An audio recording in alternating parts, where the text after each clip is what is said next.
ভিডিওটিতে ক্লিক করার জন্য আপনাদেরকে জানাই অসংখ্য ধন্যবাদ। আপনারা দেখছেন আপনাদের প্রিয় YouTube channel West Bengal DA salary. West বেঙ্গলের ডিএর আপডেট এবং বেতন বৃদ্ধির আপডেট প্রতিদিনের জন্য পাবেন, তাই অবশ্যই চ্যানেলের সাথে থাকুন।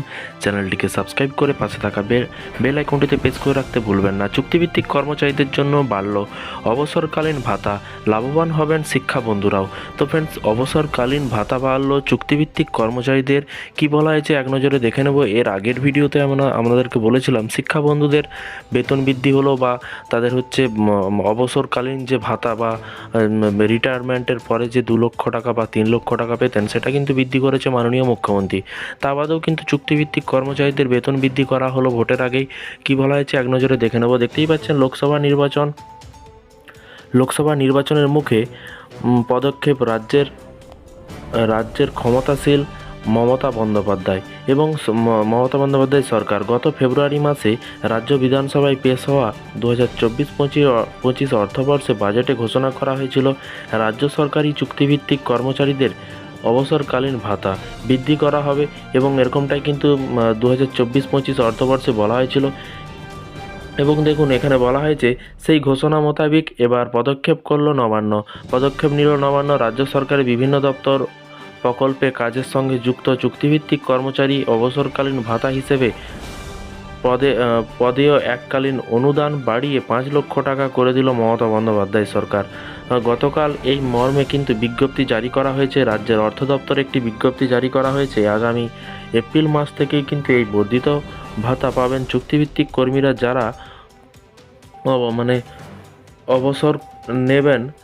অবসর নেবেন। এখন রাজ্যের চুক্তিভিত্তিক কর্মীরা 2 থেকে 3 লক্ষ টাকা এককালীন অনুদান পান, সেটা বেড়ে হলো 5 লক্ষ টাকা। এতে লাভবান হবেন রাজ্যের নিযুক্ত রাজ্য সরকারের বিভিন্ন দপ্তর ও প্রকল্পের কাজের সঙ্গে যুক্ত প্রায় 5 লক্ষ চুক্তিভিত্তিক কর্মী। এবং গত ফেব্রুয়ারি মাসে কিন্তু পেশ হওয়া রাজ্য বাজেটে civic volunteer, village police, green police সহ চুক্তিতে নিযুক্ত কর্মচারীদের অবসরকালীন আর্থিক সুবিধা বাড়িয়ে 5 লক্ষ টাকা করার ঘোষণা করা হয়েছিল। গতকাল রাজ্যের অর্থ দপ্তরে প্রকাশিত বিজ্ঞপ্তিতে কোন শ্রেণীর কর্মীরা এই সুবিধা পাবেন তা বিস্তারিত উল্লেখ করাও হয়েছে। তাতে বলা হয়েছে 2011 সালে 16 সেপ্টেম্বরে জারি হওয়া রাজ্যের অর্থ দপ্তরের বিজ্ঞপ্তির ভিত্তিতে সরকারি দপ্তর নিযুক্ত বিভিন্ন ধরনের চুক্তিভিত্তিক কর্মীরা এর আওতায় আসবেন। চুক্তিতে নিযুক্ত তথ্য প্রযুক্তি কর্মীরাও কিন্তু এই সুবিধা পাবেন। এছাড়াও পার্শ্ব শিক্ষক, এমএসকে শিক্ষক, আশাকর্মী, অঙ্গনওয়াড়ি কর্মী, সহায়িকা, অনারারি স্বাস্থ্যকর্মী, civic volunteer, village police, green police, auxiliary দমকল কর্মী ইত্যাদি কর্মীরা কিন্তু এই সুবিধা পাবেন। চুক্তিতে নিযুক্ত এই কর্মীরা কেউ 60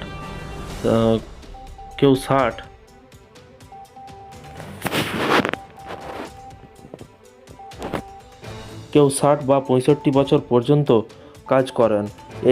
এতদিন সাধারণ কর্মী এবং তথ্য প্রযুক্তি কর্মীরা অবসরের সময় প্রায় 3 লক্ষ টাকা পেতেন, যে অঙ্ক বেড়ে কিন্তু হলো 5 লক্ষ টাকা। তো ফ্রেন্ডস, 5 লক্ষ টাকা কিন্তু বৃদ্ধি করলো মাননীয় মুখ্যমন্ত্রী। 3 লক্ষ বা যার 2 লক্ষ ছিল সেটা কিন্তু টোটাল 5 লক্ষ হলো এককালীন পাবেন আপনারা রিটায়ারমেন্টের পরে। এছাড়াও কিছু কর্মীর অনুদান 2 লক্ষ টাকা থেকে বেড়ে 5 লক্ষ টাকা করা হয়েছে। এর আগে 60-65 বছর বয়স পর্যন্ত চাকরিতে নিরাপত্তা এবং ছুটি নির্দিষ্ট হারে বাৎসরিক বেতন বৃদ্ধির ব্যবস্থা রাজ্য আগেই করেছে। কিছুদিন আগে আশা এবং অঙ্গনওয়াড়ি কর্মীদের বেতন 500 থেকে 750 টাকা বৃদ্ধি করেন মুখ্যমন্ত্রী মমতা বন্দ্যোপাধ্যায়। এছাড়াও চুক্তিভিত্তিক কর্মীদের বেতন 3 থেকে 3,500 টাকা বাড়ানোর ঘোষণা হয়েছিল। একই সঙ্গে রাজ্য সরকার শিক্ষা বন্ধুদের ক্ষেত্রেও কিন্তু বড় পদক্ষেপ করছে। তাদের বর্ধিত বেতনের বকেয়া টাকা মিটিয়ে দেওয়া হচ্ছে।